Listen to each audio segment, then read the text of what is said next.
Welcome back to He's a Giant, a pod about all things college football and all things Giants football. I'm your host, Sal. Tardy on my end. Apologize, folks. Here with my co host, Monty. What's going on, man? What's going on, man? It's all good. We got a little bit more time to look at these wide receivers, cram some in for the show. Got the Celsius on lock. Try to make it through this 10 o'clock start time, 10:10 start time. For those who are curious who asked, that is Celsius sparkling grape. It is phenomenal. I'm trying the new Oasis vibe. Celsius, if you feel like calling us to offer us a sponsorship, we're here for you. We are big supporters of your product. Keeps us going through the pod. Tell your friends. Just send us some Celsius. We don't even need money. Yeah, we'll work for Celsius. All right, so we've had a few weeks. We have a few weeks to go. A few weeks since we've actually. Oh, you lost Sal.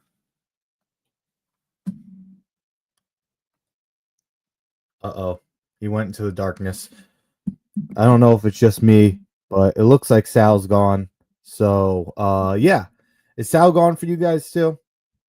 Okay. Well, I'll keep talking. Yep, we have been gone for a few weeks now from scouting talks. We took a break for the holidays. We went ahead and kind of raged on the Giants a couple times, but we're back. We're back with our bread and butter, and we saved a pretty important episode. There he is.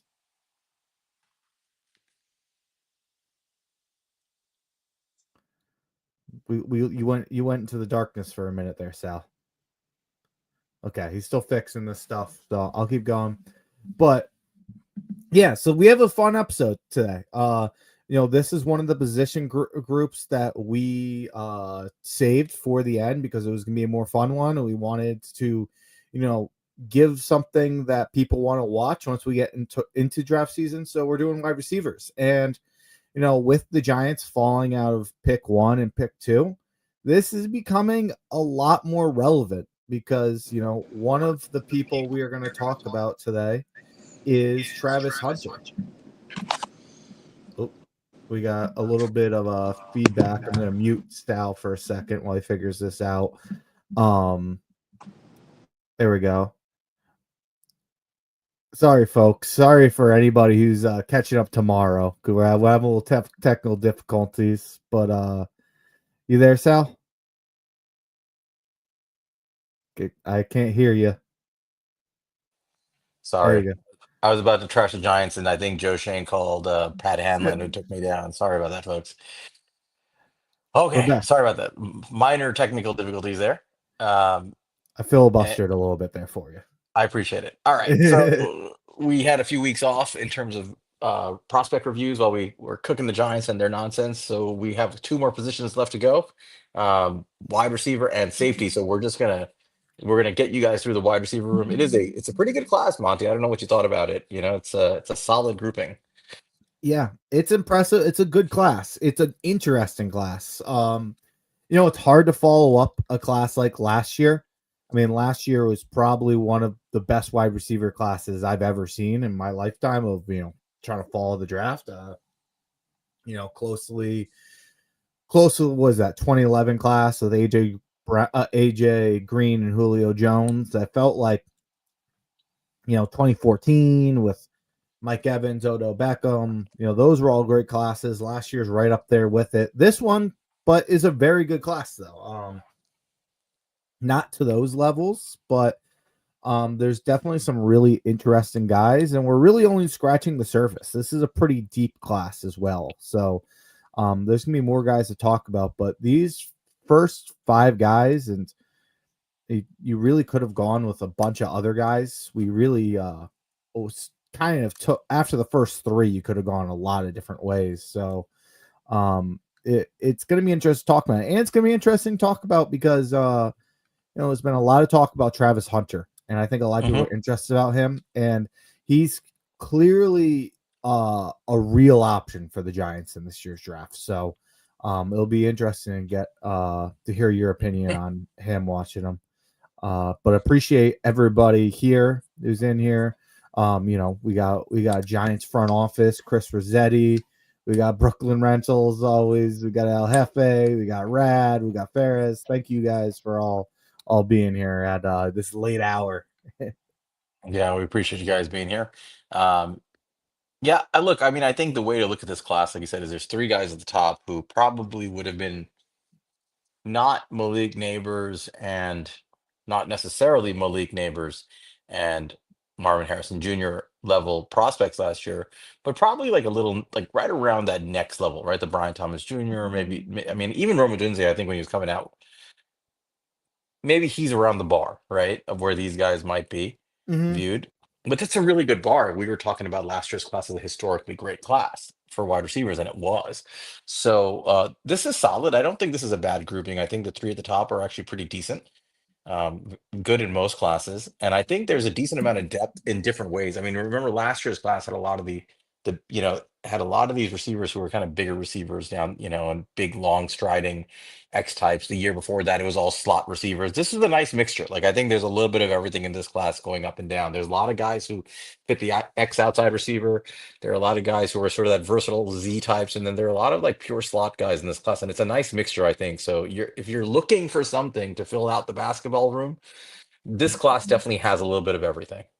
It really does. And like I said, it doesn't have the Marvin Harrison Jr. It does not have the Malik Neighbors. You can argue with, especially a guy like Travis Hunter doesn't have a Romo Dunze. Maybe it does, maybe it doesn't. But you definitely start talking, with different types of guys and the Brian Thomas Juniors, the Jordan Addisons, the Jackson Smith Najigbas of the world, like some really good prospects we see in the history. This is probably more the line a lot of these guys, but there's gonna be some interesting conversation what some of these guys at the top really are. Yeah, no, I agree.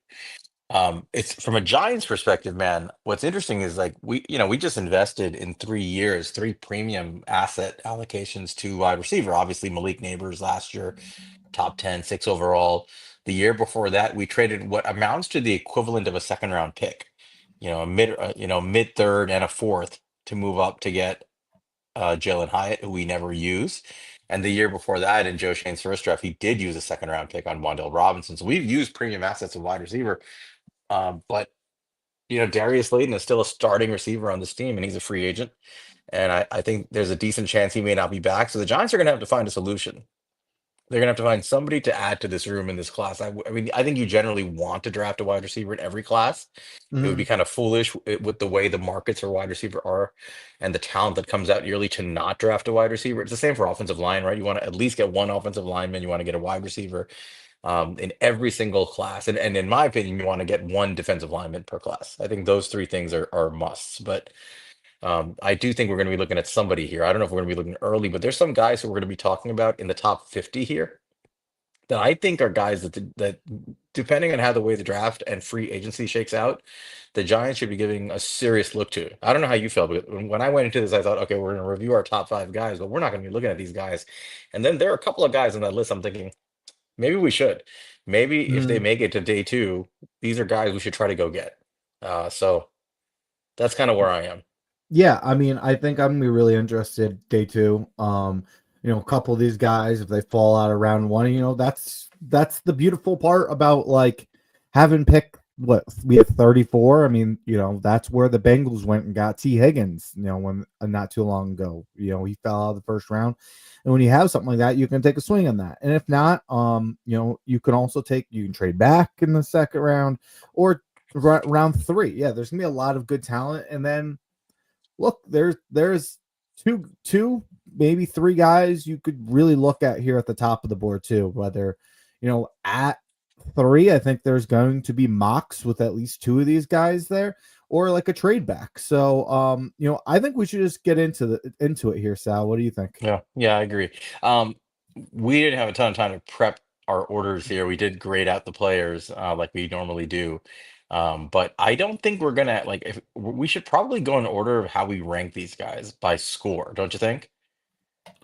Yeah, if you have the order that we did it in, I'm Well, down to yeah, do well, it. I know who our number one is. And I think we can Okay. start there.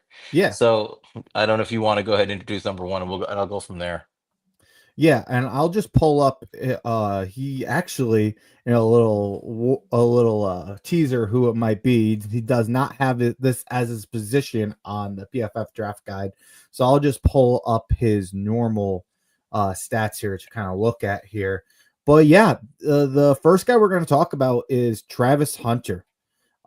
Travis Hunter is 6'1", 185 pounds. True junior out of Colorado. He was a 5-star recruit. Travis Hunter had an incredible year for Colorado. He had 96 receptions for 1,258 yards and 15 touchdowns. That totaled out for an 86.6 PFF offensive grade and 89.1 receiving grade. He was truly one of, if not the best wide receiver in the country. He walked away with the Blitnikoff Award, and there's for some reason ended up being a lot of controversy over that. And I didn't really understand that. And even looking at it more, I understand it even less. Travis Hunter is a phenomenal football player. And he might be even a better wide receiver than he is a cornerback. And he's a really fucking good cornerback. That's a conversation for another day. But his explosiveness, is so evident when you watch him play. He can stop on a dime and he can take off out of nowhere. You saw that if anybody was watching Colorado in their bowl game, wasn't a great showing for Colorado, but there was a play where he got the ball and he just took off and nobody could catch him. You can see the acceleration, and it shows up on both sides of the ball. Real Analytics had a stat that I believe he had the fastest closing speed on one of his plays than any D-back that they've ever recorded, and that shows up. I mean, he has incredible acceleration. He's in a threat at every level. He tempos his routes extremely well. He's really quick in and out of his breaks. He's got great footwork. I think he's a really precise route runner. He definitely could use more nuance to his route running, but when he does run his routes, they look very crisp. That's just, a lot of it comes to the type of athlete I think he is. Uh, incredible body control. He can get up, high point a ball, and just contort his body to make a play. Really natural hands. It tracks football well. It really was hard for me to find a lot of weaknesses in Travis Hunter's games as a wide receiver. The only thing I really saw is I felt he lacked some play strength. I mean, that comes with being 185-pound wide receiver. He definitely could get bullied by press coverage at the time, and just sometimes at the point of catch you can get pushed around a little bit.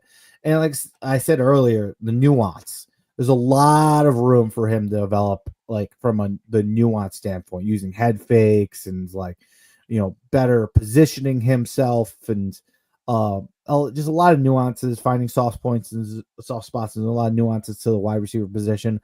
But that's almost a good thing, because he's as good as he is. There's room to grow. He is incredible without that. So, although I don't see him as a level of Marvin Harrison Jr. or Malik Neighbors, I do think that, if Travis Hunter focused on wide receiver full time, I think there's a very good chance we're talking about him with the likes of those guys. I do think he's that type of a special athlete and football player. What are your thoughts, Sal? Well, let me ask you this question.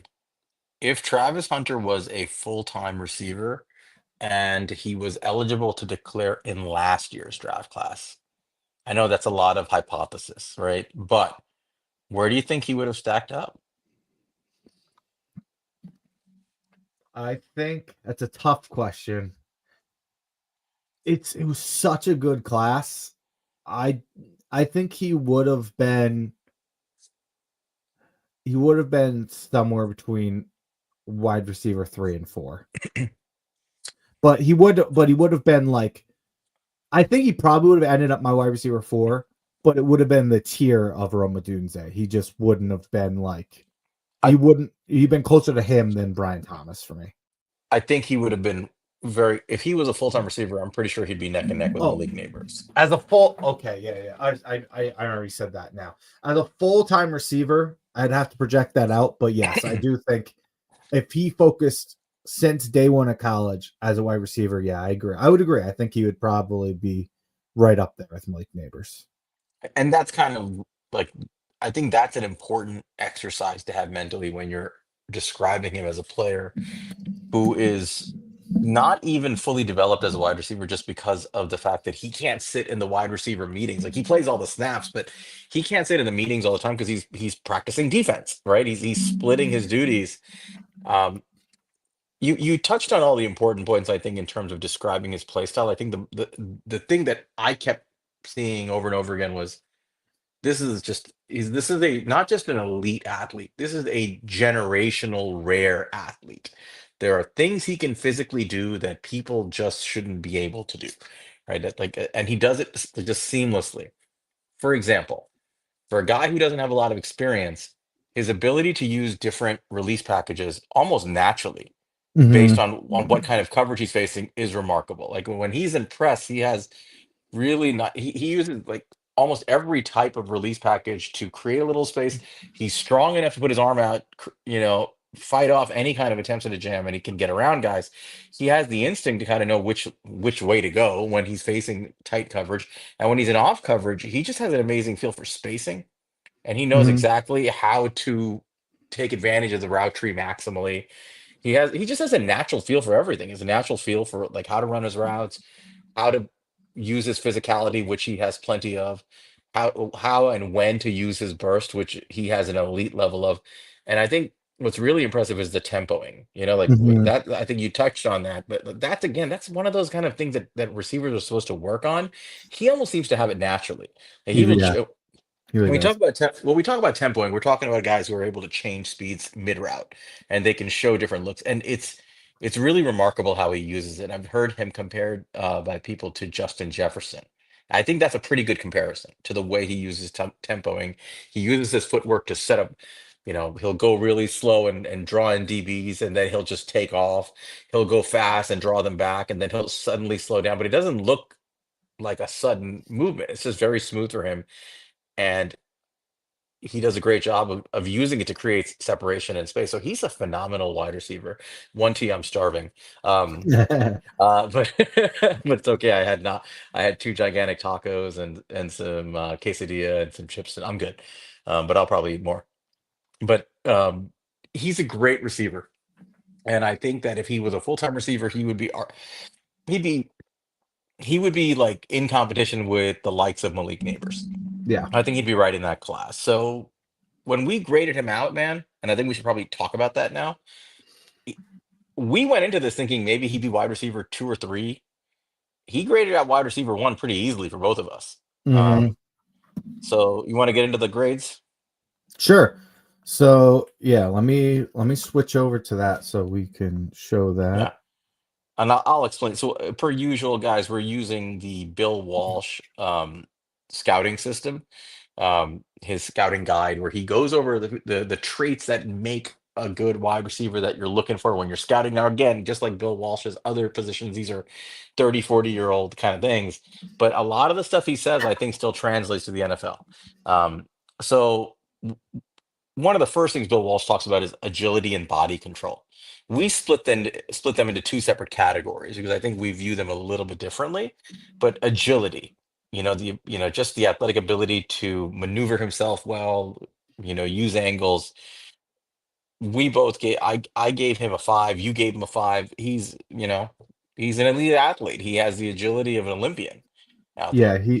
he's not gonna, and we'll get into his long speed, and people will don't give him a credit for the athlete he is. I think because he's not, he's not a 4.2 athlete, but he I think he'll probably end up being low 4.4s, high 4.3s. But his real superpower is his acceleration, his agility. Yeah. The next category we body control. So the way Bill Walsh describes the body control aspect of it is being able to position yourself to get a ball and shade yourself against a defender and make sure that you catch it, which I think is a very important thing. He does a really good job of it. You gave him a 5, which again, for those who don't remember, 5 is sort of like all pro level talent. 4 is above average, 3 is average NFL caliber, 2 is below average, and 1 is not an NFL player. I gave him a 4. I was thinking about 5, but I think that there were enough plays where I saw where he wasn't like perfect, where I said I think he's above average here to Pro Bowl level. Yeah, I think I just looked at it mostly like when he like the highs of him, he does it like all like any all pro receiver I've seen. Like his ability to do things that you're not supposed to do, he has. Yep. Play strength. This is important. These are guys who, again, show in different ways how their strength can get yardage and win catches. One way is off the snap, beating press. Another way is at, using your strength on contested catch balls. And another way is just the ability to fight through tackles and show some contact balance. You gave him a 3. I gave him a 4. I think you were a little less impressed by his play strength. I think I saw Yeah. him. I gave him a 4 mainly because of the way he is with the ball in his hand. Hmm. Where I I get think that, that. yeah, I thought, he has decent contact balance and things like that, so I understand that from that standpoint. But I did think he could get out physical at times as a receiver. the remaining categories that we graded, we equaled out, I think, almost identical. So focus and ball tracking, both said he's above average. We gave him a 4. He's very Yeah. good at tracking the football, and his ball skill. I mean, this is bordering on 5. His ball Yeah. skills are remarkable. Long speed, we both gave him a 4. You could even this is also potentially bordering on 5 because once he takes off, I think he can pick up some pretty crazy speed, and he just keeps gliding past people, but it's at least above average. Hands, we both gave him a 4. There's nothing, he's above average there. I don't think there's much to discuss.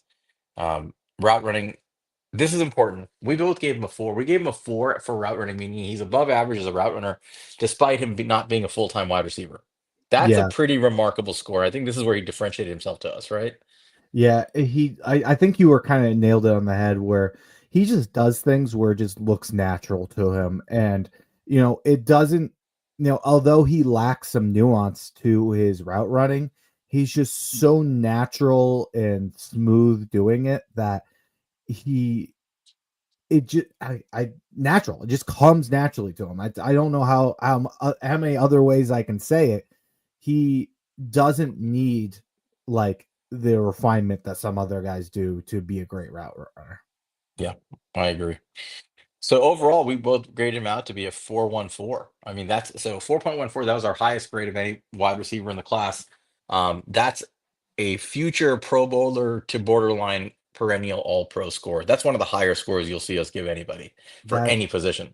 I might be the highest grade we've given so far. I we probably have somebody higher, but we haven't given many fours.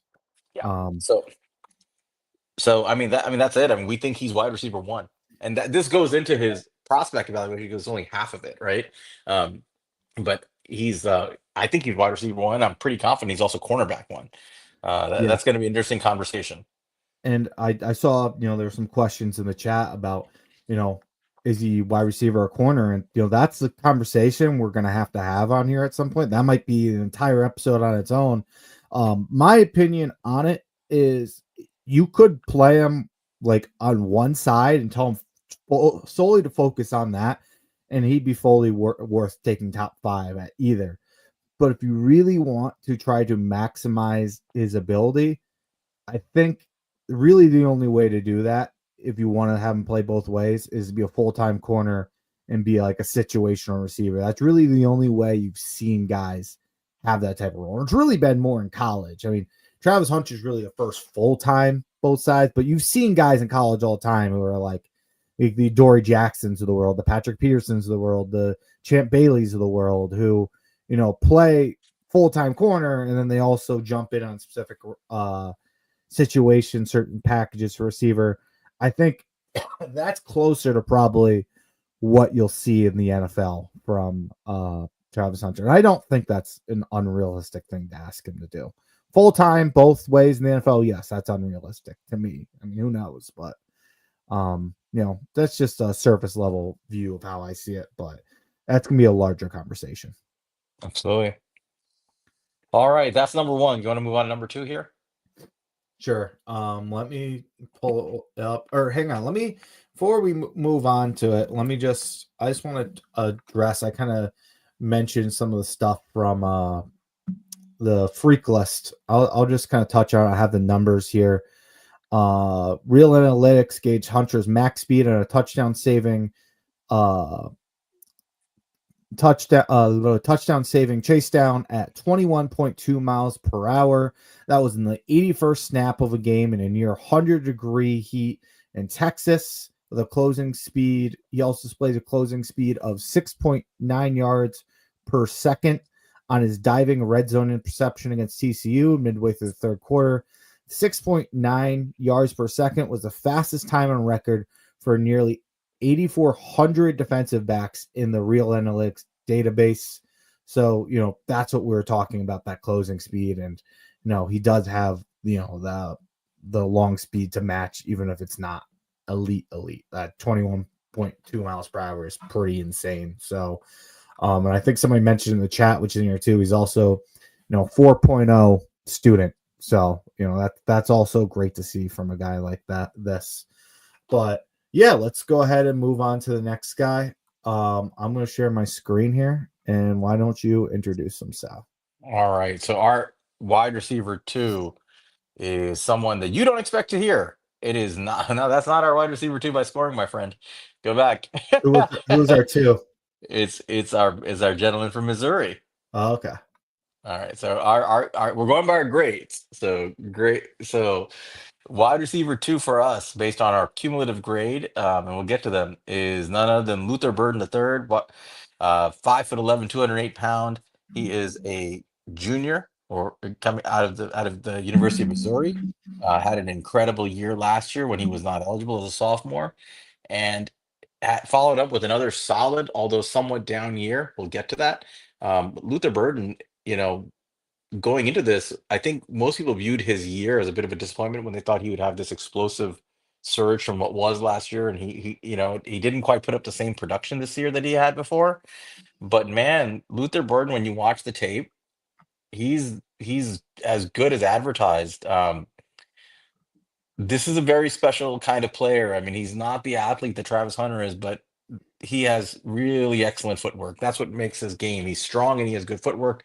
He sets up defenders. He has nuanced movement with his feet on during his routes. He's able to again, he tempos very well.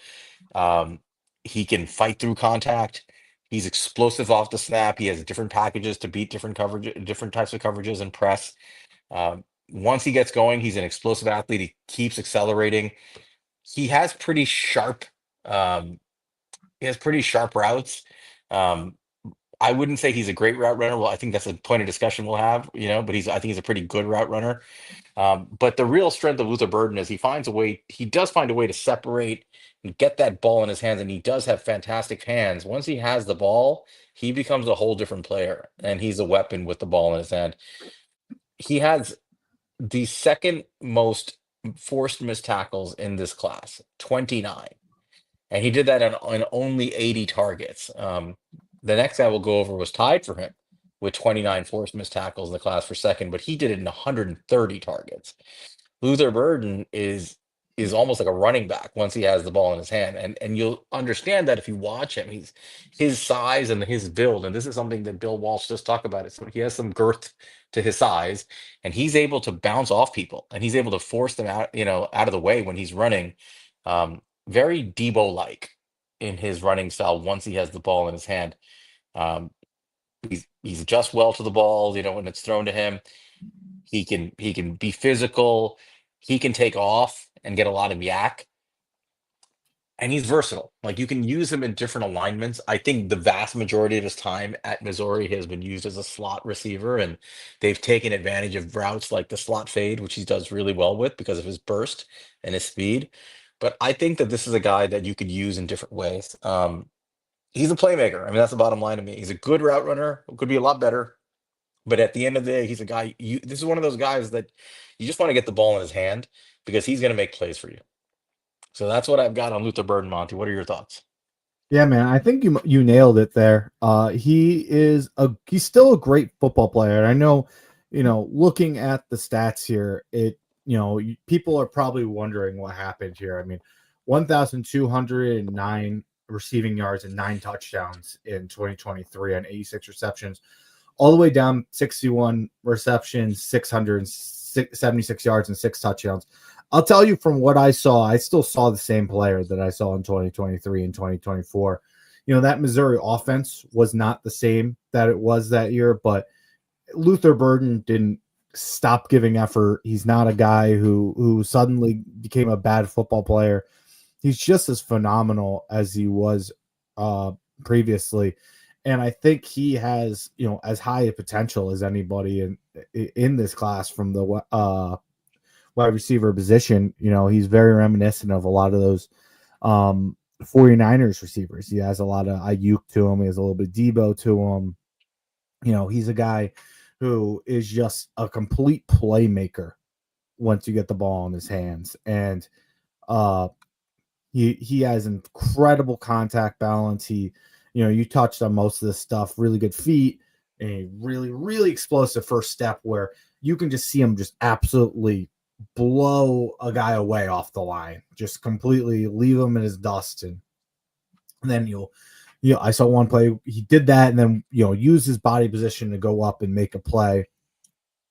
Really, really impressive player.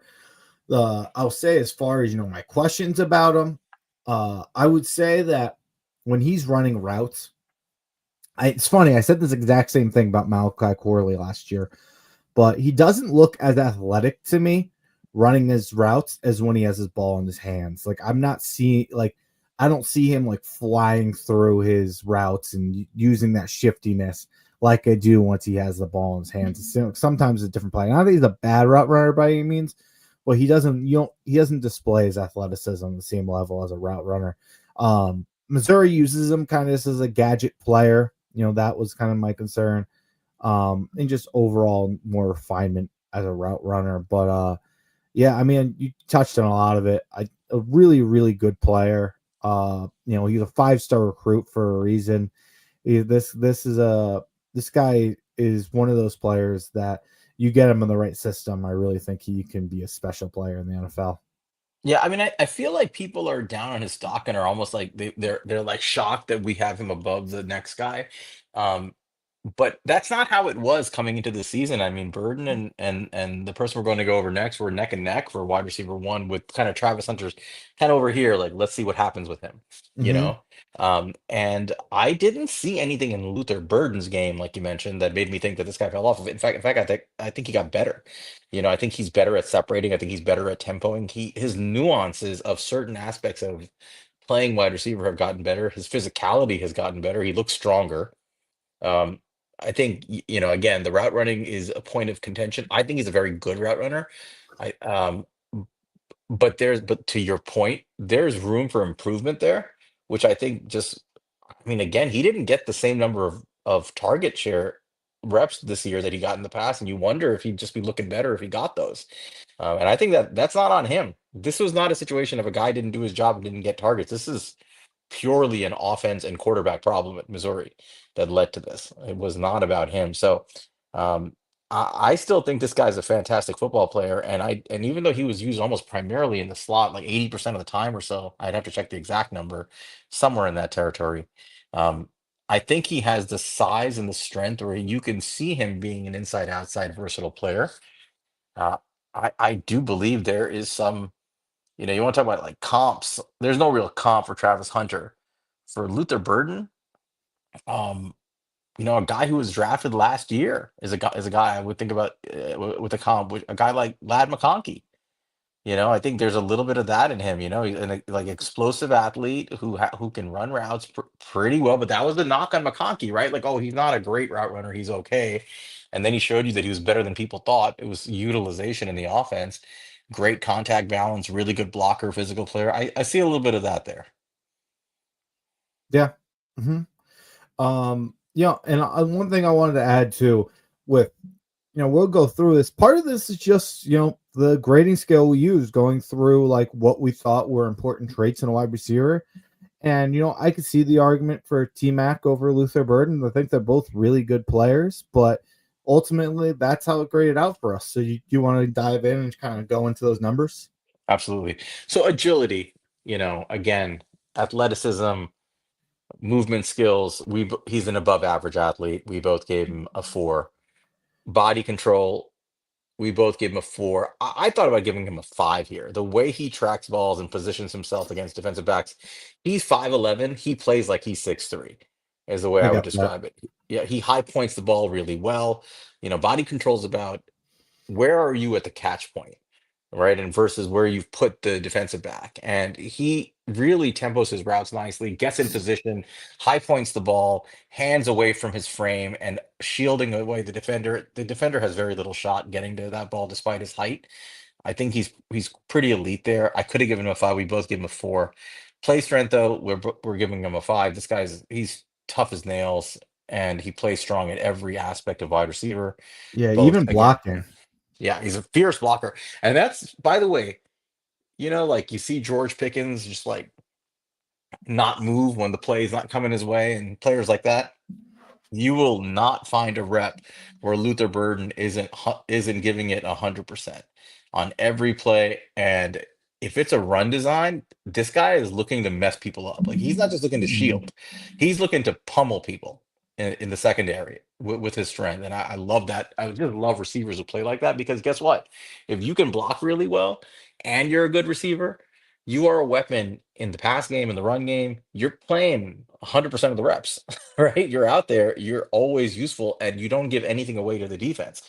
If you're somebody who can't block and you're out there, you're kind of giving information to the defense. Guys like Luther Burden, they have no idea what's coming.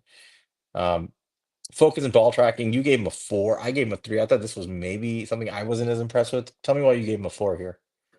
So, one thing I thought that really stood out about his game, there's multiple reasons why I give him focus and ball tracking, but if you watch this guy on, slot fades, he was really, really good. Part of that was, his body control to go up for these, but another part of it was just him, tracking the ball and keeping focus on that to run those fade routes and, make a play. That was kind of his bread and butter out of that spot. So, there is multiple reasons. That's not the only time I saw him do it, but I thought that was a spot where he really put it on display. That's fair. I could have even gone higher here. Long speed, I think we both think he's above average, not elite, but above average at a Mhm. 4. Hands, I gave him a little bit higher, 4, and you gave him a 3. To me, the hands was more about how he used them to high point the football and pluck them out of the air, pluck the ball out of the air in those situations. He doesn't drop the ball either much. I think he had like a 4% drop rate. Yeah.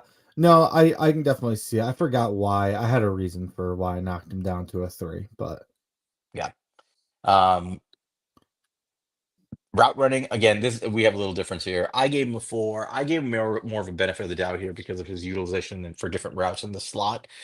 But I totally understand why you would give him a 3 because I would agree that he's a good route runner. He's not a nuanced route runner, you know? yeah, Uh, and he wasn't just like this. Like I said, I didn't necessarily see his athleticism always on display, route running and stuff like that. Like I said, I thought he's a very solid route runner. I just didn't see anything that mhm. from a nuance or from like just like anything came naturally to him where he was like, this guy's got something special as a route runner. To me, it's like I probably could have downgraded him here, but I would agree. I just gave him the credit. 2 years ago when we were debating the wide receiver room in the 2023 draft, I think one thing that we agreed on was like Zay Flower is a good route runner. He's a precise route runner. He runs the route as if it's like outlined in chalk and he follows it without breaking the chalk. Jordan Addison was a high caliber route runner who would run the route but understood with how to space properly and always found a way to find more room and an easier throwing lane for his quarterback. Um, I don't think that Luther Burden does that. I think he runs the chalk. Yeah. No, that's fair. I think yeah, so I came up with a score of 4 cumulatively as an above average player. You were just below that, 385. He Mhm. graded out base again. These are things that if you read, we're basing this entire season's grading system on things we're learning from different places, but a lot of it is being influenced by the Bill Walsh guide. You can do a lot worse than listen to the greatest coach of all time tell you how he scouted players. And so these are some of the factors he focused on. So we're going to focus on them. And the grades we get are the grades we get. They may not match up with what consensus is telling you, who's ranked one, two, or three. We're going to rank it the way we want based on this scoring system. It's objective enough for us. So he's coming in at number 2 for us, Yeah. which And obviously surprised a lot of people. And if we feel like we look back at this and we're not grading the right categories, we can make an adjustment. But for right now, this feel like we're basing this out of a good place, and hopefully it's a good system for us. But we'll keep tweaking as we need to. Yep. All right, let's go to wide receiver 3, Monty. All right, is this who I think it is? Yeah, we're finally there. Okay. All right. So I'll go ahead and introduce our wide receiver 3 then. A guy that a lot of people I think thought was going to be our wide receiver 2. A lot of people's wide receiver 1. I think most people's wide receiver 1. Tetairoa McMillan out of Arizona. He's a true junior. He's 6'5". What was it? 6'5", 212 pounds. He is a very, very good football player. No knock being this far back. He's just a different type. This guy is a little bit of a throwback in some senses. This is the true X that seems to be kind of getting faded out of today's NFL, seemingly. You don't see as many McMillans as you used to, but this guy is not some big-bodied oaf who just can't move. That's not McMillan. McMillan is a very, very smooth athlete. Despite him being his size, he has very oily hips, and he can move around the field and run a full route tree. I would not call him the best route runner in the world, but he's capable of running a full route tree. He is not limited in the Arizona system. He does a lot. But his superpower is his hands and his catch radius. This guy can pluck a football, has vice grip hands, and can come down with basically anything. His radius between his arm length and his height gives him an option to, no matter who's on him, come down the football. If you throw it anywhere near him, Tetairoa McMillan has a shot at it. I also had he's a good run blocker. Great ball tracking ability. That's another thing that he's very good. A lot of these guys that we're talking about have really good ball tracking. That's something I've kind of noticed as a theme with a lot of these guys. And surprisingly, really good player after the catch. For a big dude, you don't see that a lot either. He's a guy who can flip his hips and take off, and he's very solid for catch. The negatives, I would say, though, like I said, he's not the best route runner. He has a diverse route tree, but this guy is pretty average in and out of his breaks. He's not explosive where he can fire out of a break and create separation. Creating separation is just really not something he does super well. So between agility and even speed, he doesn't have a great top speed to kind of take the top off it.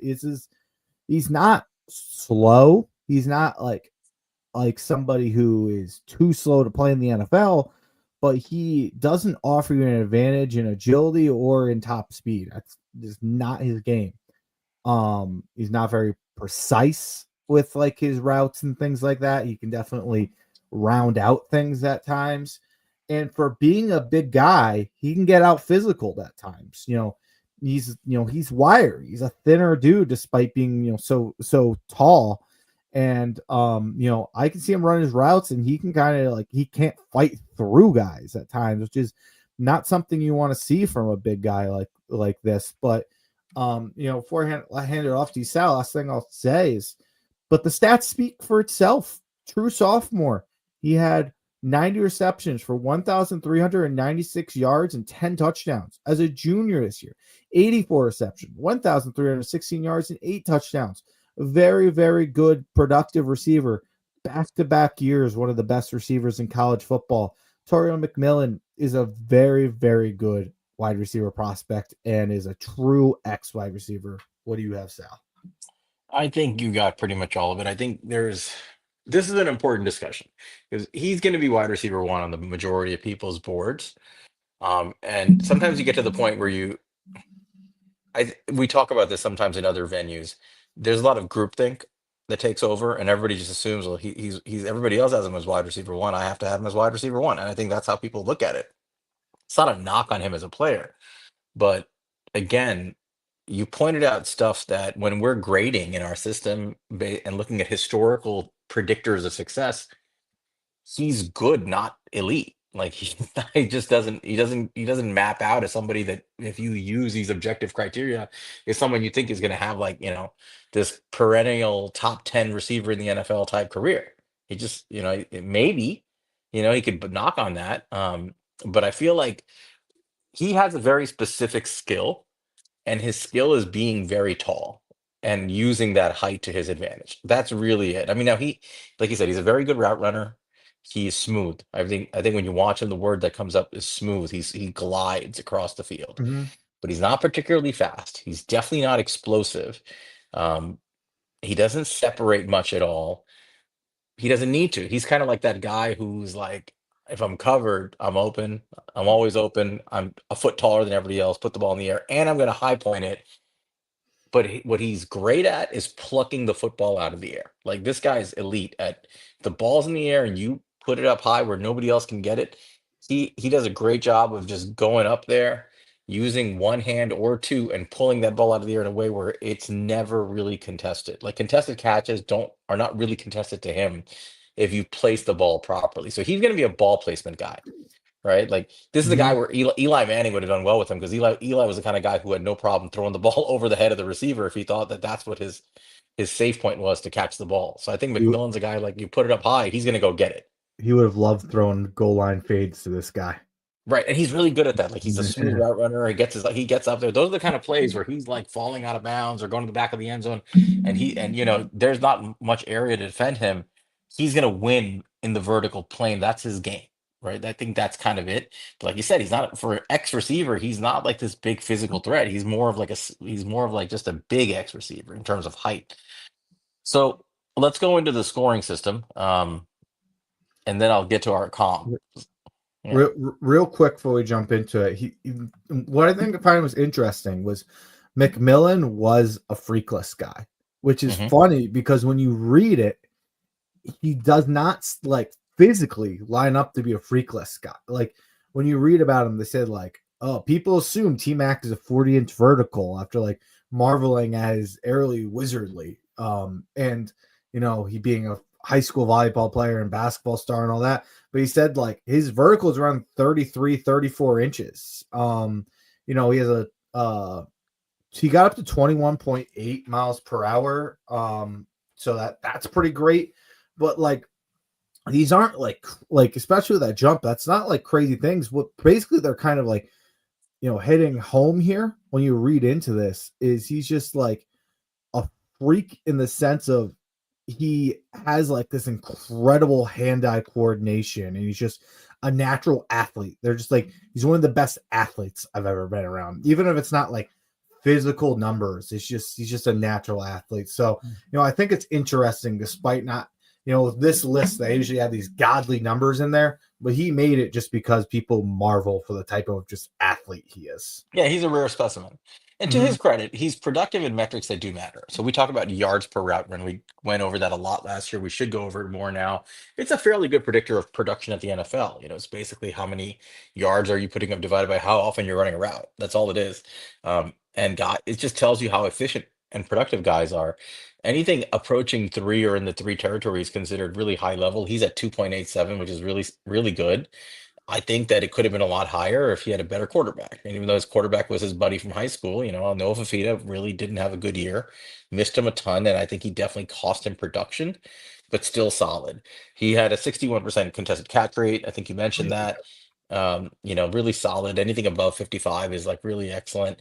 And he, again, much like exactly like Luther Burden, he had 29 missed tackles forced. He won't miss forced tackles. That's really great, right? Now the difference is he did this in on 84 receptions out of 130 targets, whereas Verdon did it, I think, in like 60 receptions on 80 targets, and he had the exact same number of missed tackles for. So they're not exactly the same. Like per unit of attempt, Luther Burden is substantially better at this. It's not a like a feature of Tet McMillan's game, but he's still pretty good at it. Obviously, he's one of the better receivers in deep yards in the NFL. That's his, goes down deep. He does have build up speed. He's not a run away from you kind of athlete, but he has stride length to his advantage, and he uses it. So when we graded him out, um, we went through the same criteria. Agility, I think he's average. He's an average athlete in terms of agility. I didn't see anything elite there. I think you had the same grade. I think we had identical grades for almost everything here. Um, I think one thing I gave him a slightly higher grade than you. But um, body control, we both gave him a 4. He's excellent at turning his body, contorting it, positioning himself for the ball. Mhm. Play strength, we gave him a 3. I think that's being kind of generous, to be Yeah. honest. You could argue for his size, he's below average play strength, Mhm. right? But he's adequate, I would say. Ball tracking, he's definitely a 4. He's really good. The ball's in the air. He knows how to adjust to it and position himself so that he's able to high point the ball at his frame and his height and his wingspan, which is elite. And then the cornerback has zero shot at it. Long speed, we both gave him a 3. I think that's fair, but I would say, again, I'll caveat this with his stride length makes up for it. His stride length will cover a lot of ground. Um, Hands, he has outstanding hands. I think he had the best hands in the class that I Agreed. saw. One of the I best gave I've him, seen. yeah, he plucks the ball out of thin air. So we both gave him a 5 there. And then route running, you gave him a 3. I gave him a 4. I thought he was a better route runner than an average player at the NFL level. I think he's a pretty smooth route runner. So I gave him a 4. The way it grades out is you had him at 3.57, I had him at 3.71. So we both have him as an above average NFL player, kind of bordering on like that Pro Bowl caliber player, but a solid player. Now he's going to be drafted early, Monty. Like you said, guys like him physically, they don't come out often this size, Mhm. right? Not anymore. Yeah, you don't see these guys come out anymore. So they're rare. Like you want to get one when it's available, right? When it hits the market. So he'll go early. My comp for him is Mike Evans. What about you? Ooh. I think Drake London. He reminds me a lot of Drake London. I think Drake London's a better route runner. But I think he can get there. I think they could be very similar players. I like Drake London. I think Drake London is a really underrated player. I think McMillan could be that. But I'll say I don't quite understand this McMillan top 5, top 3 hype he's getting right now. Feels like it's being forced for teams that need wide receiver help. And, he's one of the more flashier big names people know. I don't think he's going to go top 5, top 3. I think he probably goes top 10. I mean, probably goes in the territory Drake London went. And 7, 8, somewhere in there. Yeah. I felt that was too high for Drake London. I feel like it's too high for McMillan. I don't see why Brian Thomas Jr. should go 17, 18. These guys should go top 10. That doesn't make a ton of sense to me. I think he's better, probably, I guess. I don't know. Brian Thomas is a better athlete. He's a better football player at this point, at least consider where I had them as prospects. Brian Thomas is pretty phenomenal this year. But I don't know. I don't get the hype where he is right now, but I do like him as a football player a lot. There you have it. So our wide receiver 3 in this class, Tet McMillan. I would agree with everything he said. We're diverging from what I think is groupthink here, right? Groupthink has him wide receiver 1 hands down. We're diverging a little bit with our own opinion based on what we're seeing in our scoring system, and we'll see. We'll see how it all shakes out. But I mean, gun to my head, I'm taking both Travis Hunter and Luther Burden ahead of him. I agree. All right, wide receiver 4. Um, this is a guy that we discussed last year in our very first episode of this show. Um, it is no other than Emeka Egbuka, wide receiver, Ohio State University. He's 6'1", 205 pounds. He's 22 years old. He just turned 22 recently. He's in his 4th year at Ohio State. He could have declared last year and probably would have been a borderline first to second round prospect. He went back to school to try to help his team win a national title, and they're right on the cusp now, heading into the championship game with Notre Dame on Monday. Emeka Egbuka is a guy who has had to play second fiddle to a lot of really good receivers that have come through Ohio State. Guys like Marvin Harrison Jr., guys like Jeremiah Smith right now, guys like Garrett Wilson and Chris Olave and Jackson Smith Najigba in the past. He's had to kind of wait his turn and be second fiddle to a lot of these guys. But he, in his own right, is an outstanding athlete. He was, I believe, a 4-star recruit coming out of school, if not a 5-star. I I think think he might have been. 4. Yeah. Um, what we talked about him, the way we talked about him last year is similar to what he is now. He is an outstanding, nuanced, savvy route runner. He has a complete route tree and he runs it with elegance. He runs it with nuance. He runs it with spacing in mind. He finds soft spots in zones and creates throwing windows for his quarterback. He just has a good feel for space within the confines of a route tree. It's a guy who shows experience doing it. Very precise, good timing, excellent footwork both at the snap and through the break of every stem. Sells his routes well. He has an advanced combination of moves to try to sell those routes, body movements, head fakes. He tempos very well. This is something we talk about. Guys who can change speeds. He does it really well. He knows how and when to use it to create separation, and he does create separation. Um, and he's a very efficient player. He's smooth, efficient, good hands. He doesn't have a weakness. Like when you think about it, he's a good blocker. He's active in all phases of the game. Um, he doesn't have like he doesn't have a glaring weakness. He's a high floor player. I think he's a very good wide receiver. But that's sort of the problem with him. He's not bad at anything, but he's not elite at anything either, except maybe unless you want to give him that for his route running. He doesn't have high-end athleticism. He doesn't have high-end burst. He doesn't have high-end speed. He doesn't have high-end physicality. He's just solid and good at everything. And I think at the end of the day, when you take that into account, is there any one defining trait that makes him like an elite player, a potential star wide receiver one? I would say that's hard to find. That's kind of where I land with Emeka Egbuka, even though I think he's a very, very good football player. What about you? Emeka Egbuka is my type of wide receiver. I know he's yours too. Hmm. But I absolutely love these route technicians. Hmm. I just don't think that there is a trait that translates to the NFL as well as just being a nuanced, good route runner. I think if you can run routes at a high level, you will find a place in the NFL. I think Emeka Egbuka is one of the highest floor players in this entire draft. I think Yes. he will be a good NFL player. Unless injuries pop up, he had some injuries in 2023. Unless that pops up, I see no way he doesn't end up being a good player in the NFL. You touched on what makes him so great at his route running. His timing is so phenomenal. His feet are great. He sells his routes so good. I love his head fakes that he uses, and it really can open stuff wide open for him. He tempos his routes well. You talked about his efficiency. It's just he just doesn't waste a lot of movement when he runs his routes. Not really any unnecessary steps to slow him down. Despite him not being the most athletic person in the world, that type of stuff, that not wasting any movement will help you. Like, you cannot be the most explosive player in the world, but you can look a lot more agile than you are if you are that type of player. He's very smooth. You mentioned that, very natural hand. And, one thing I think teams will love about him, I'm not sure if you mentioned it, I can't remember if you mentioned this or not, but he is a very, very good run blocker, and he's a very willing run blocker. But yeah, like you said, there's definitely limits to his game. Uh, I do like a player who can bring you something after the catch. It's not Emeka Egbuka. You might as well be Tyler Lockett.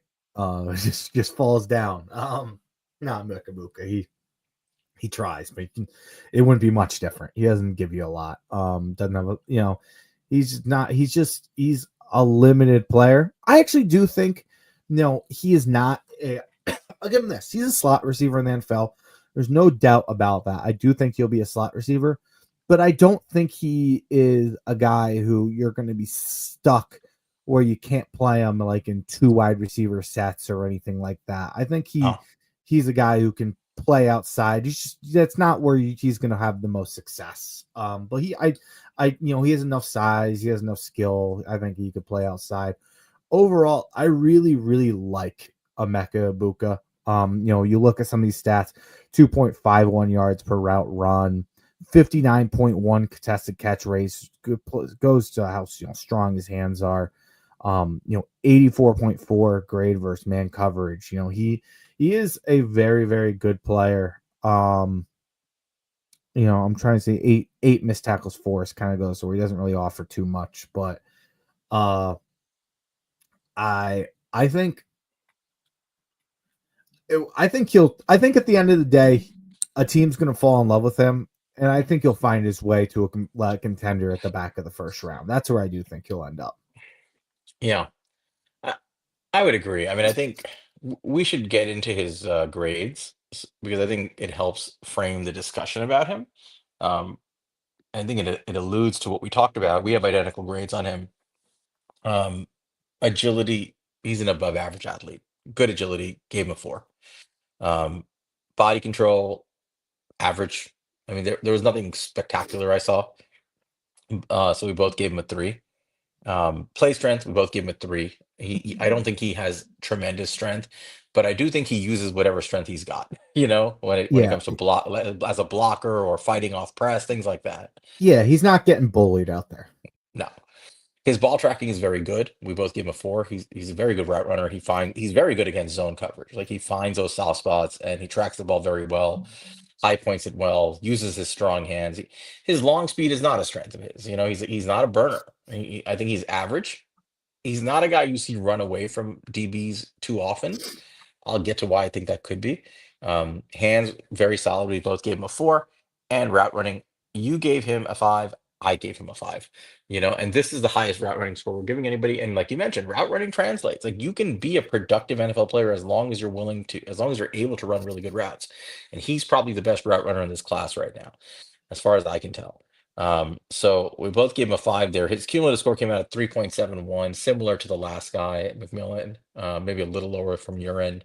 Um, but basically an above average NFL player. And I think when you think about what does he look like at the next level, I mean, I think he's like a hybrid of some guys, right? So I think as a route runner, he's not very different than the guy like Jordan Addison, right? I think as a Mhm. route runner, nuanced, subtle movements, no wasted movement, great footwork, not just technically correct, but also finds space and creates separation and throwing windows like Addison did coming out, and he still does.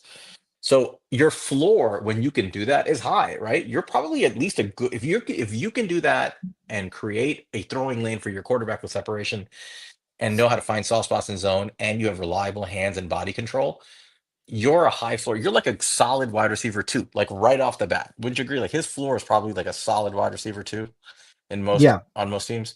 I'd Um, agree. I think the stock exchange guys, Connor Roger and Trevor Sikkema, I think they had some really interesting comps for him. I know Trevor Sikkema mentioned Amon-Ra St. Brown. mhm. I think that's a good like ceiling comp for him. I think that I think that's in the realm of possibilities for him. I think another one they threw out there was pre-injury Robert Woods, who people forget was a really good player, and I think that's another really realistic comp for him. And I actually really like Robert Woods for him as well. I'll give you another one, and I think this might be the kind of career he has, and this is not a bad thing. There's a lot of Sterling Shepard in his game. Mm-hmm. A guy who at the NFL level can probably play as an X, right? As a Z, he can play inside, outside. But I think 2 out of 3 plays he's in the slot. He has a pretty full route tree. He's strong. He's physical. The ball comes his way. He's catching it, right? He's going to fight through contact. He's going to get the ball in his hands and make a play. But he doesn't generate a lot of yak, but he's a very good route runner, right? That sounds like Shep to me. When you just say the words out loud, a guy who runs good routes, he's a reliable target. He's a good separator initially, but he doesn't have elite burst. He doesn't have elite long speed, and he's not gonna break a million tackles once he has the ball.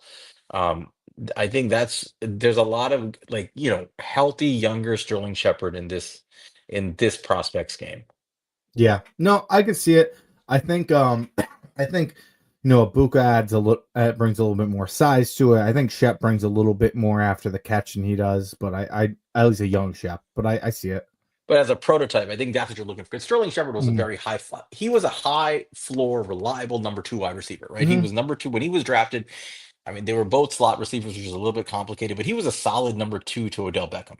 Right? He was a guy who was a reliable safety valve for Eli Manning. I think if you have a number one receiver on your team, a true number one, I think Egbuka is a really solid addition to the room. Very similar to how Jordan Addison is a very solid addition to Justin Jefferson. Justin Jefferson is your star. Addison is your solid, reliable receiver. And I think that's kind of like he's not the same physical specimen this guy is, but I think I think that's kind of where I see him landing. So Amon Ra, Shep, Robert Woods, you guys, I think get the picture. High floor, excellent route runner. I don't see an elite wide receiver one in him. I hope I'm wrong. I hope, and this is where the nuance comes in. I hope there's more there. I hope he blows up the combine and he's a better tester than he looks on tape and that he has more to offer at the NFL level. And I hope the reason it's like that is because when you watch him on tape, he does get forced to run a more short game based route tree because of the other players on Ohio State. They use him underneath a lot. They use him over the middle. He does a lot of dirty work for them. And I think he's capable of more, but I'm not sure he would be a true wide receiver one at a high level. Yeah. Yeah. It'll be interesting to see, man. He's definitely a floor guy, but like I said, we can't rule out that he can be a high ceiling guy. That's in their own possibilities. All right. So that's our number four, Emeka Egbuka. So again, to recap quickly, number one for us was Travis Hunter. Number two was Luther Burden. Number three, Tet McMillan. Number four, Emeka Egbuka. And this brings us to number five. And this is where you could have gone a million directions. We both could have gone a million directions. We looked at several players for this spot. And in the end, we picked a guy that we both love, who had a phenomenal year and I think deserves this. And I think there's an interesting finish to the story when we get there, but I think Giant fans will enjoy it. So why don't you introduce number five? Yeah. So number five, we're going to talk about this. Is somebody we both really wanted to make sure was included in this list because he had a really good year, and that's Trey Harris from Ole Miss. Trey Harris, he's coming in at, let's see, it's 6'3", 210 pounds. This is a big guy. He's a senior, and he had a really phenomenal year. And keep in mind, so let's just go with that. He had 60 receptions, 1,030 yards, and 7 touchdowns. He only played 8 games this year. Oh, he had 76 targets. He had 60 receptions and 76 targets. Insane. He only had 16 of his targets he didn't come down with. And he was, and he's a deep threat too. That's kind of crazy to hear. But he had an incredible year. And, looking further before I even go into it, some of these stats are insane. This is, something to look at. 5.15 yards per route run. We've been talking about these guys in the 2s. Some of the greatest we've ever seen are in the 3s. Like Malik Neighbors was like 3.7 last year, and he was like all-time elite like territory, right? 5.15. That's crazy. It's pretty insane, dude. And yes, I understand.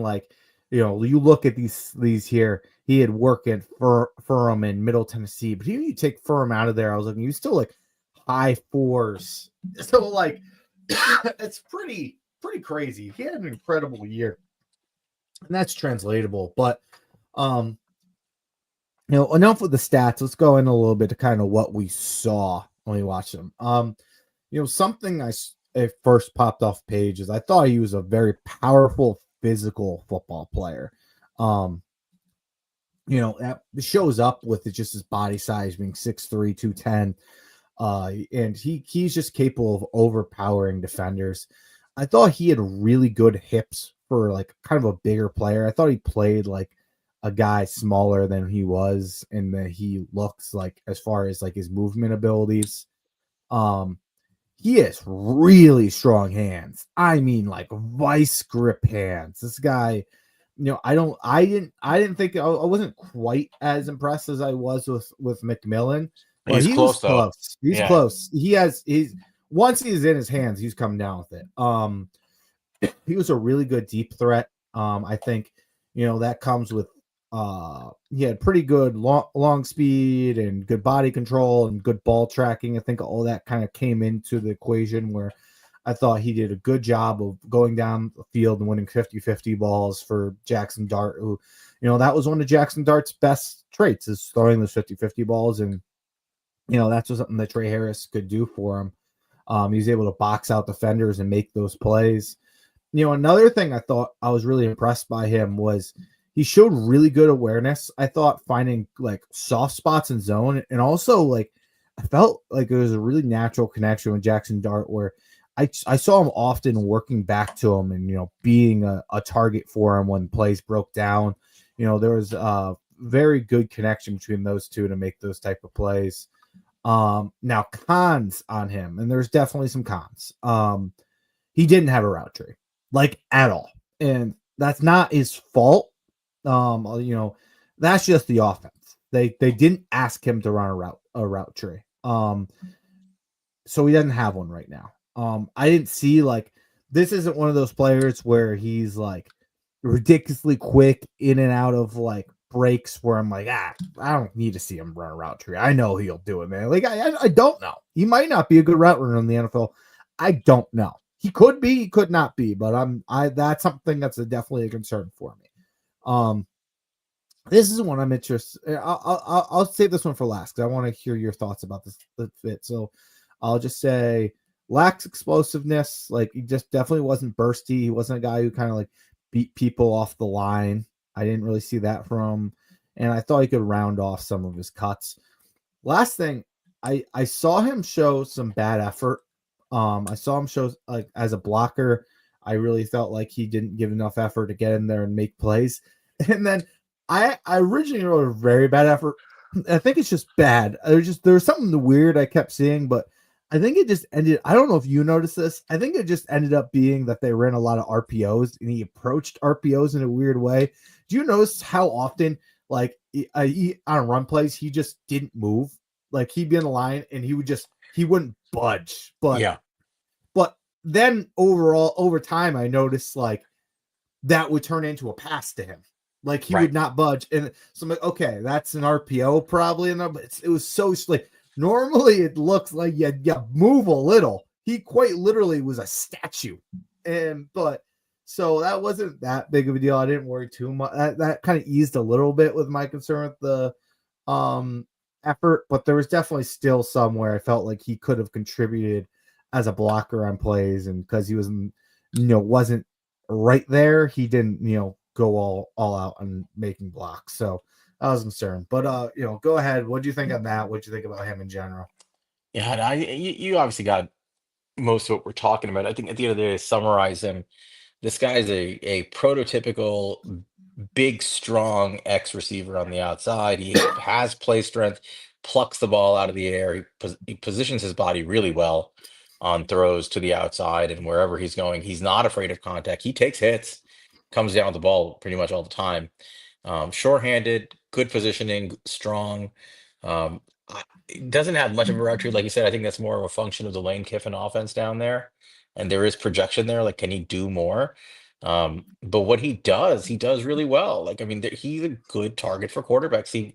So he's got good build up speed. I don't think he's like an elite burner, but this is one of those guys where he gets faster the longer the play goes, and he can burn you down the sideline. You have to respect that with him as a defensive back. He takes advantage of that, where he will sell like a vertical route, create separation underneath, and he's really good at like comeback routes and curls, or he creates a lot of room for a big target. Ball Yeah. comes his way. And what's great about that for him, even though that's not an exciting play, is he's so good after the catch. A lot of his yardage comes in yak. Like you wouldn't expect that from a guy who plays the way he does on the outside. He's a big time yak receiver. I mean, he had something like 17 yards per reception, but his average depth of target was only 12 yards or something, or 11 yards. He creates a ton of Mhm. yak. He creates like 7 yards of yak per reception or something like that. So this 7.7. Yeah, I mean that's a lot. That's a high end number. That's up there, right? That means But he's breaking tackles and he's shaking guys and he's picking up extra 7, 8 yards every time he catches the ball underneath. 33 in the country. Yep. Really, really outstanding stuff. So this is a guy who I think is a really solid X receiver. Can do everything underneath well. He's sure-handed, reliable, strong, and he's a good vertical threat. Like he can pick up speed like an engine going down the field. And when the ball's in the air, he'll come down with it. He'll get up there.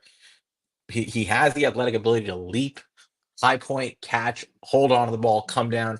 He has NFL traits there. So, I there are parts of his game where I want to get into his comp, but let's go through the score. But it's exciting. So agility, we both gave him a 3. Average NFL athleticism, I would say. Not elite, but average. But when you couple that with his size and his wingspan, I think he uses it to his maximal potential, to his he uses it the way he needs to.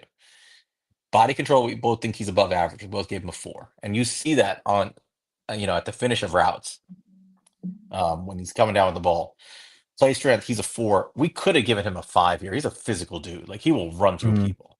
But he's at least an above average player there in play strength. Ball tracking, you gave him a 3. I'm curious why. I gave him a 4. I thought he was outstanding with the ball in the air.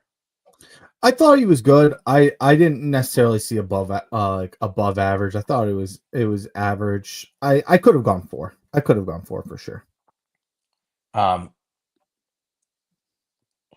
Long speed, we both gave him a 4. That's build up speed. Hands, you gave him a 4. I gave him a 5. Um, and I think, again, to me, his hands were as good as almost as good as McMillan. I gave McMillan a 5. I'm giving him a 5. He plucks everything out of the air. And he Mhm. has, I mean, I'd like to see what he ends up coming in at with the measurements at the combine, but I wouldn't be surprised if this guy has like gargantuan hands, the way he plucks the ball out of the air. I'd be surprised if he has anything less than 10-inch hands. Yeah. Yeah, it wasn't quite as natural hands as it was to McMillan, but it was still very, very good. And his route running, you gave him a 2. I gave him a 3. I gave him the benefit of the doubt here. I could have given him a 2 here, Monty, because there's not enough of a route tree. But to me, that's more a function of the offense and what they asked him to do as opposed to what I think he's capable of doing. Yeah, I just didn't see anything that makes me think that he's like sometimes you see these guys who are in these offenses, you're like he'll run routes, he'll be fine. I didn't get that vibe from him. Not that I don't think he can. I just didn't he's not the type of athlete where he's like so good moving like horizontally and bursty that it's just like he's a natural route runner. He'll figure it out. Yep. So cumulatively, we came out with a score that's a little bit different. You gave him a 3.42. I gave him a 3.71. I gave him a score that's equivalent to Emeka Egbuka here. Mhm. Um, and so I'm a little higher on him, but both of us think he's a slightly above average player, but he fits the Giants really well, He right? I does. mean, think about this. This is a big, strong X receiver who can threaten the vertical plane and be a strong underneath target that can create separation, physical receiver. Like this is exactly the compliment that I think to Malik Neighbors. That if you're going to get a receiver, he looks really solid, right? I think he's somebody we should target, um, to the point where I think he's clearly going to be the last one drafted out of the 5 guys we discussed. There's some guys that we didn't discuss that'll probably get drafted, before him or could, guys like Higgins, maybe Isaiah Bond. Although I'm not a big fan. Maybe his teammate Golden. But I do think Harris is probably like a top 40 to top 50 player. What do you think? Yeah. I don't know, man. There's a lot of good receivers. I really liked him. To your point, I was actually just trying to think of the name.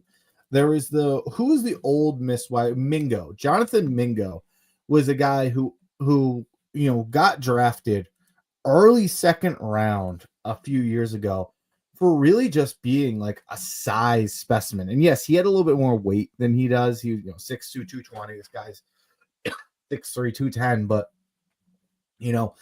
I think he's a much better player than Jonathan Mingo was. And Jonathan Mingo went high for basically just being a projectable X wide receiver. And, I think that you could see that for Trey Harris come out. For me, I'd probably see him more as a round 3 type guy. And I think he's a really good player, but I didn't see anything rare that I feel like with how deep wide receiver is this year and really always is, that I'd rather try to, you know, attack other positions round 2. That's kind of how I look at it. And I don't think I'd be opposed to that because there are other guys we didn't get to A who lot are of guys. who are in this mold, right? I don't think they're as Mhm. good as Trey Harris, and I think that's what I'm getting at. Like, I think Mhm. it's hard to dismiss just how productive he was, right? Though you can't ignore over 5 yards per route run. That's impossible to ignore. That means that when he was on the field, Jackson Dart was looking his way, the ball was coming his way, and he was producing. So I think that's something we need to keep in mind. My comp for him, I texted, so no joke. I texted Monty. I was like, I have a comp for Trey Harris. I dare you to guess who it is. And he thought about it and thought about it. And to his credit, he nailed it. Like he's no joke. He figured out who my comp was. And my comp when I watch Trey Harris is Hakeem Nicks. Yep. There's a lot of Hakeem Nicks in Trey Harris's game. That big X receiver who has good build up speed, has powerful hands, who can pluck the ball out of the sky and can make plays with the ball in his hand. He can get a lot of yak. He can bounce off DBs trying to tackle him and keep going. Is he as good and as refined as Hakeem Nicks was coming out of North Carolina? No, I don't think so. I think Hakeem Nicks was a better route runner coming out of North Carolina.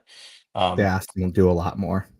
but exactly, I think that was a function of that North Carolina team realizing how good Nix was and utilizing him more completely. Whereas everything with Kiffin, everything from how Jackson Dart has to be viewed, right, to Trey Harris is this is the Lane Kiffin system. You're doing what he needs you to do in that offense, and you have to kind of extrapolate from that. So I think that that's exactly what, and I see another one, Nico Collins. Like these are the kind of players you're talking about, right? Like Mhm. guys who you think are really good in college, but maybe are not being viewed as top end talents, but they have the physical traits, the physical measurables, they have the tape that shows they could be high level receivers. And you ask yourself in the NFL, and you ask yourself if they were given a more diverse route tree and responsibility, you know, more diverse responsibilities, would they become high end players? I'm willing to bet that Trey Harris has that kind of upside, Monty. I think that there's a decent chance this guy could become one of the better receivers in the game if given a chance. I'm not saying top 5, but I'm saying a guy who's like a reliable number 1 type receiver, depending on what team he's on, is just very productive. He's going to be quarterback dependent to some extent, but he's a really good football player. I like the Knicks comp here. I think this is a guy with the right quarterback who can become, at least for a few years in his career, a highly productive threat that teams could use. Yeah, I mean, there's absolutely no doubt that he has the upside to be a very good wide receiver. I mean, you saw it, like you said, like it's a very small, not very, it's a smaller sample size than you'd like to get the 5+ yards per route run, especially with some cupcakes at the beginning of that schedule. But at the same time, you saw it, like look, there is a sample size out there that shows you this guy can be an elite wide receiver, and he has the traits that you could do it. Yeah, it's funny. You asked me who the comp was, and I sat there and I was thinking, I'm like, I don't know. And I just ended up going, I'm like, you know what? I remember when I watched him, Hakeem Nicks flashed for me. I was like, I see a little Hakeem Nicks there. And I thought of that. I'm like, fuck it. Let's see if he thought of what I saw. And we both saw it at one point. I You see it. definitely I definitely didn't stick to it like this guy's Hakeem Nicks because, like you said, I just didn't see enough of it, what Hakeem Nicks offered, outside of just going vertically. They didn't ask him to do enough where I could really stamp that comp. But what there were times where I saw him do certain things. I was like, that was Nick's esque. Yeah. I don't expect a guy like Harris to come into the NFL at any point and just be like, I'd be shocked if he's a weekend dominant force. That would surprise me. But there were games that Hakeem Nicks just physically took over. And Mhm. some of them were in the playoffs during the Super Bowl run, right? The Atlanta game, the Green Bay game, physically just took over and became a dominant force. There was a game against Tampa Bay where if you guys should YouTube the game. It's a famous game where he just destroys the Tampa secondary. I mean, when you have these physical traits, when you put it together, you can become an unstoppable game-winning force. And the question is, how often can you do it, right? I think you're going to see that from Harris, at least in spurts. You're going to see games where he takes over. The question to me is when you give him a more diverse route tree to run and more responsibilities on the field, is he going to stay at this level of production? Because if he does, then you're talking about like a true wide receiver one, and he has that kind of upside. So some to me, a guy his size with his traits somewhere on day two is absolutely worth a swing. This is the kind of guy where if I got an extra second round pick somehow, I want to use it on Trey Harris. Really, I'll take the swing. Forget about the positional stuff. This is the guy I'm going to take a swing on and say this could be another wide receiver one, and my offense becomes that much more dynamic. Yeah. No, and like you said, you'd be a very good fit, across from Malik Neighbors. You just would complement each other very well. Yep. All right. So that's our 1 through 5. It is worth mentioning, Monty. I just think, just so people know, because it's getting closer to draft season, some of the guys that we talked about putting up here that didn't quite make the cut of this list, they're worth mentioning. So, I'll start with Matt Golden, 6 foot, not 195-pound receiver from Texas. You guys saw him recently in the semifinal game against Ohio State. He had a really good year. He wasn't supposed to be the guy, but I thought he was better than his teammate who's getting a lot of buzz in Isaiah Bond. I don't love Mm-hmm. Isaiah Bond. I think I don't Golden's a either. better, yeah, I think Golden's a better receiver. To Isaiah Bond's, he's another one we talked about.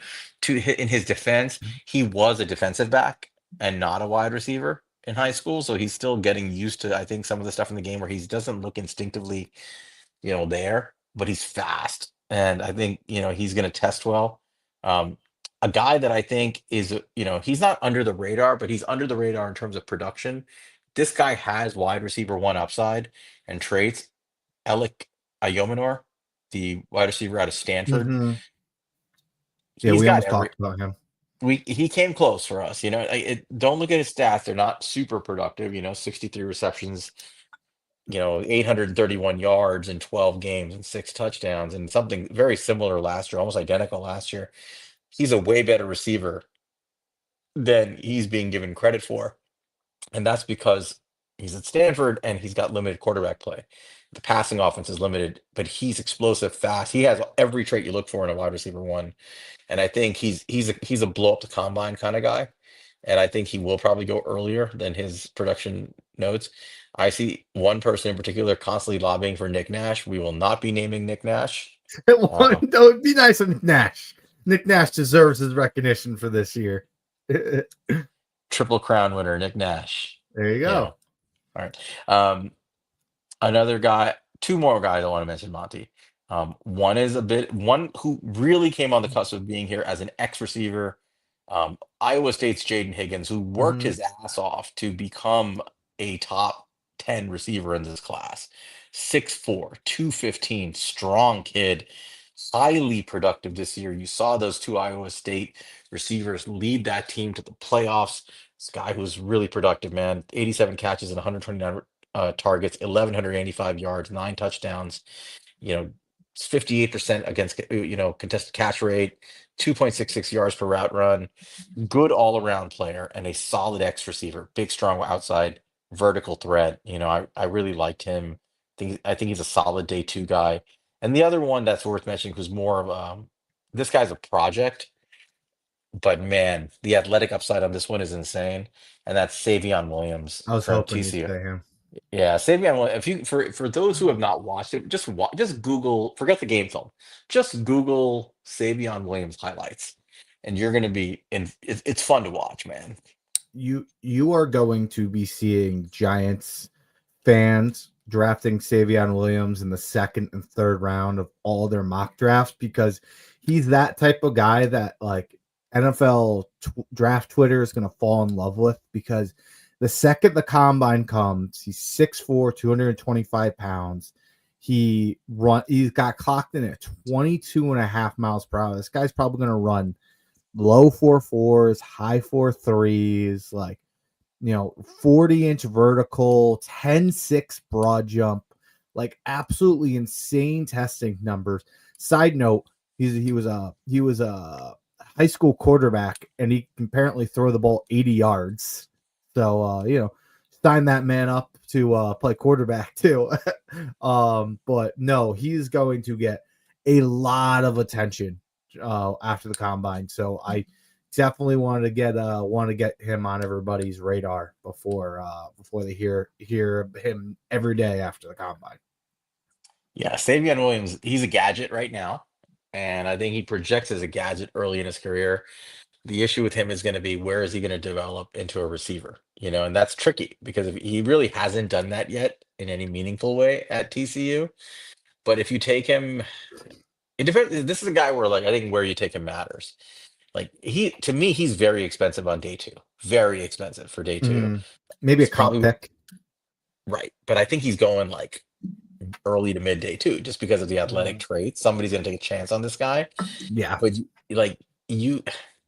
You almost have to be like a team like Kansas City, where like you almost don't give a shit, like whether or not you know a route tree. I'm just going to get the ball in your hand at some point. And that's just how he is, But if you expect a well-rounded receiver, it's going to be tough with this guy.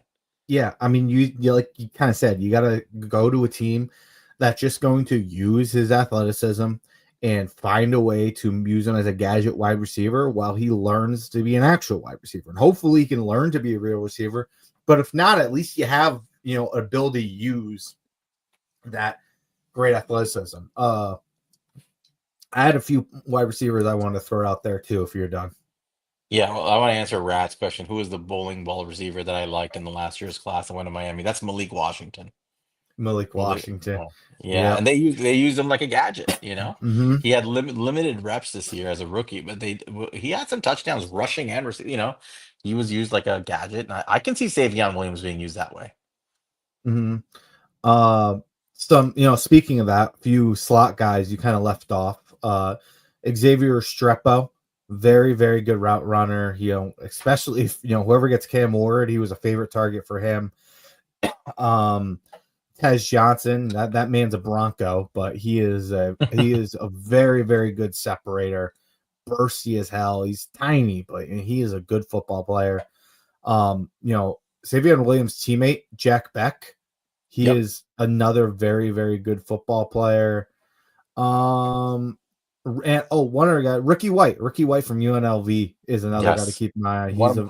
One of my favorites in this Yeah, class. he's a good sleeper guy to keep an eye on. There's definitely other names you could call out, but he's a guy, definitely a sleeper that I wanted to point out.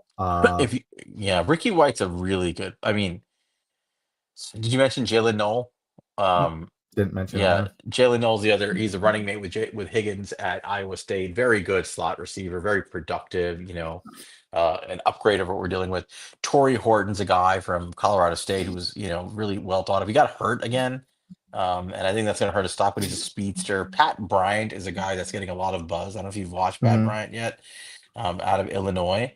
But again, this is a day three developmental guy, in my opinion. He's a big dude, 6'3", 200. When he flashes, he flashes. Like, he can be like elite X receiver type production and put on some George Pickens-esque like film.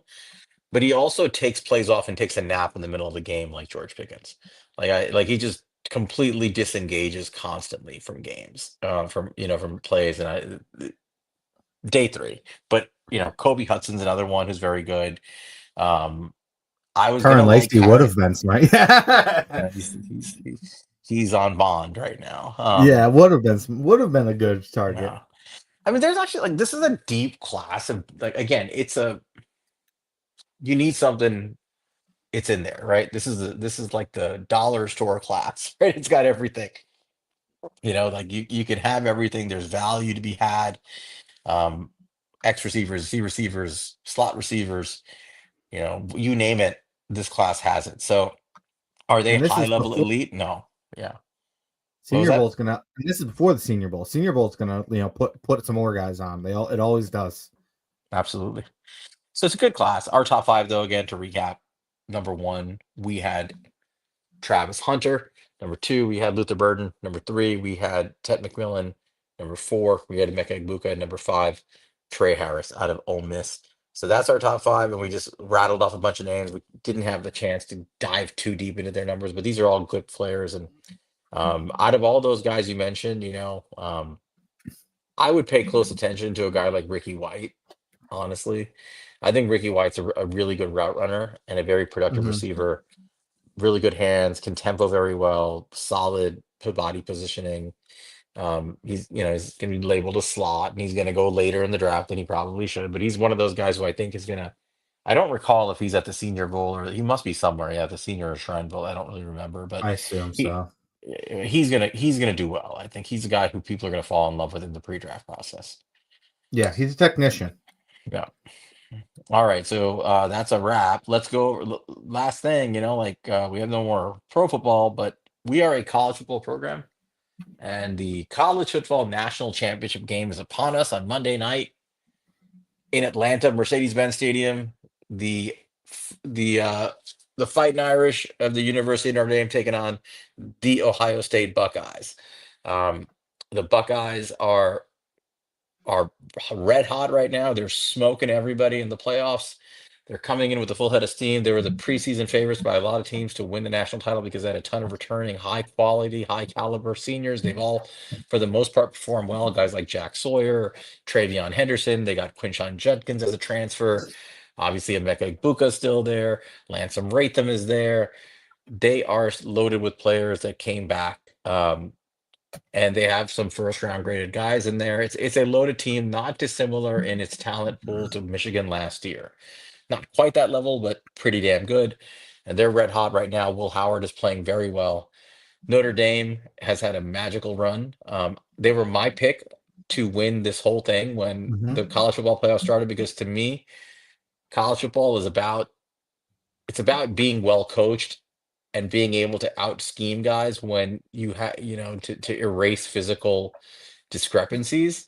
It's harder to do at the NFL level, but I think in college, really good coaching can win a lot of football games. And I really like what Marcus Freeman is doing out there. I like what Golden is doing out there on defense. Um, Monty, I don't know. What are your thoughts on this game coming in? Dude, it's gonna be a good one, I think. I can't get a read on Ohio State. I never can. Ohio State is, a team that will blow out one team and then you get blown out by another team. I feel like it's been that way for years. I can't read them at all. It all depends on just how these two are going to match up. Notre Dame's defense has just been so good though, but you know, can they win this game with Riley Leonard not being a threat as a passer like he was in the last game? Not sure. Will Howard's been playing fantastic this playoff. It's gonna be a really good game. I don't know where I think this is gonna go yet.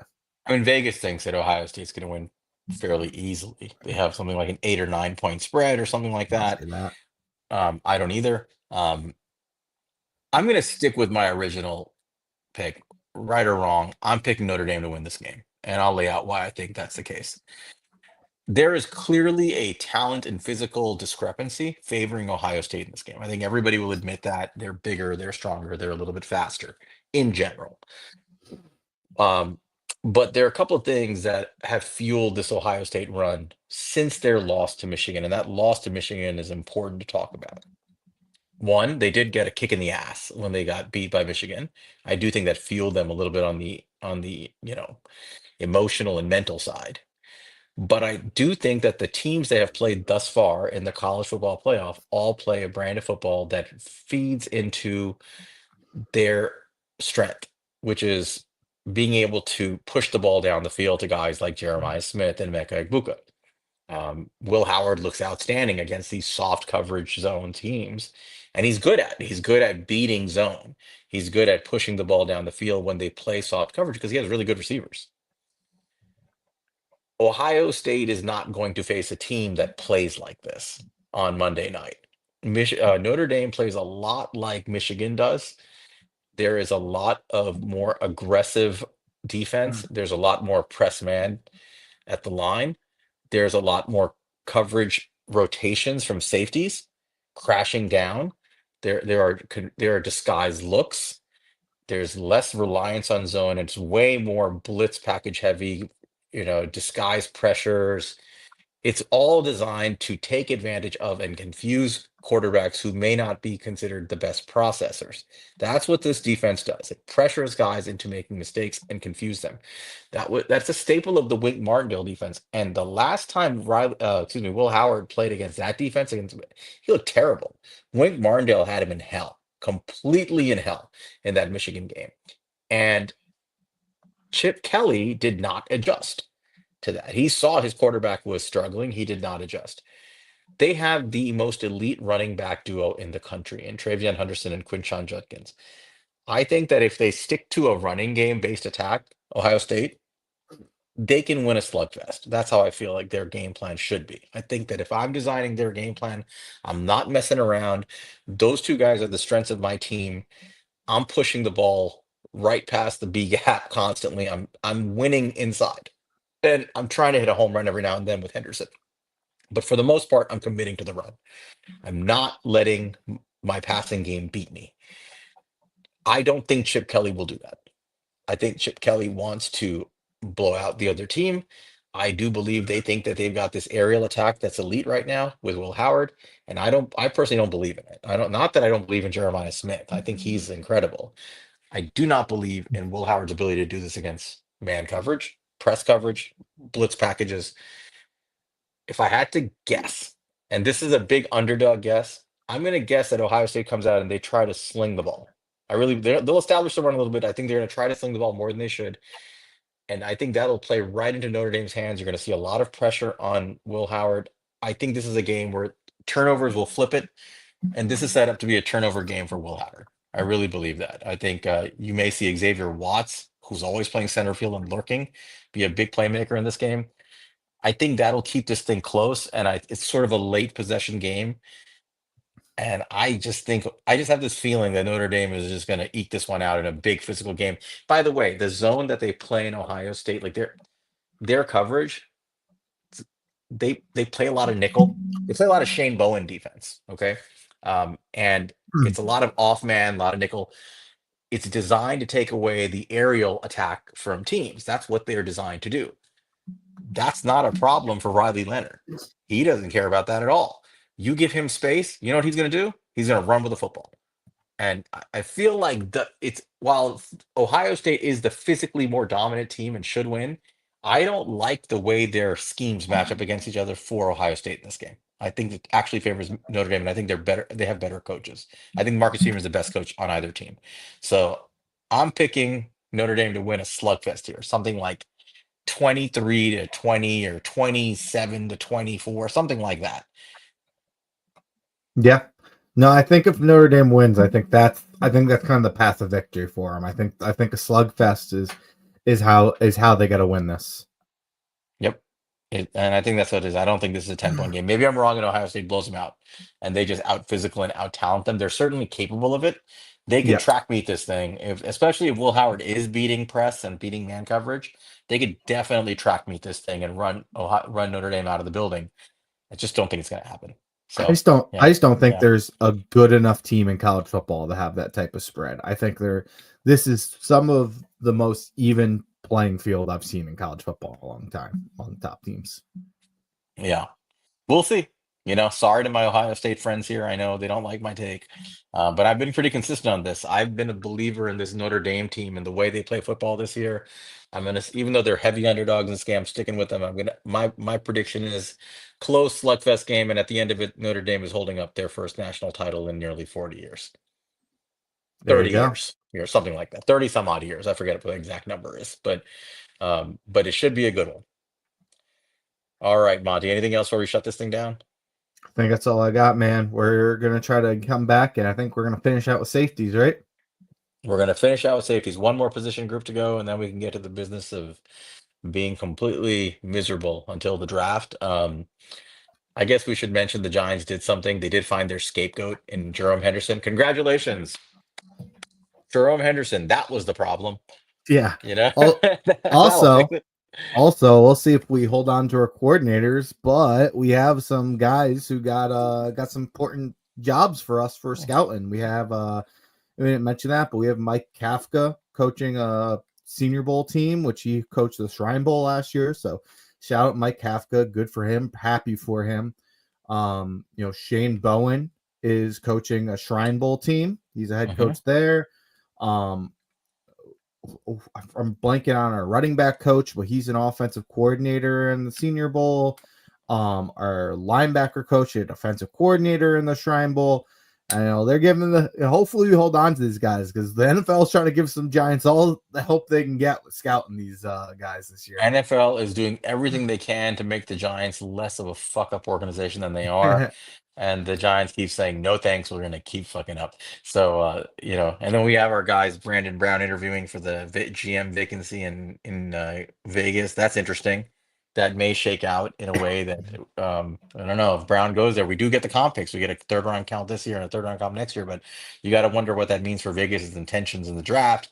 They may go after Ben Johnson. I think he's the kind of GM that might pair well with a guy like Ben Johnson.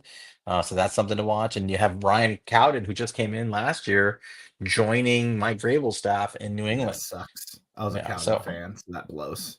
so some changes. We'll get to the Giants, but we got one more position, safeties next week. Not no Giant stuff, but till then, good luck to you guys who are big time Notre Dame fans. Good luck to all of you guys who are big time Ohio State fans. It'll be a fun one. We'll recap it next week. Till then, go Giants. Go Giants.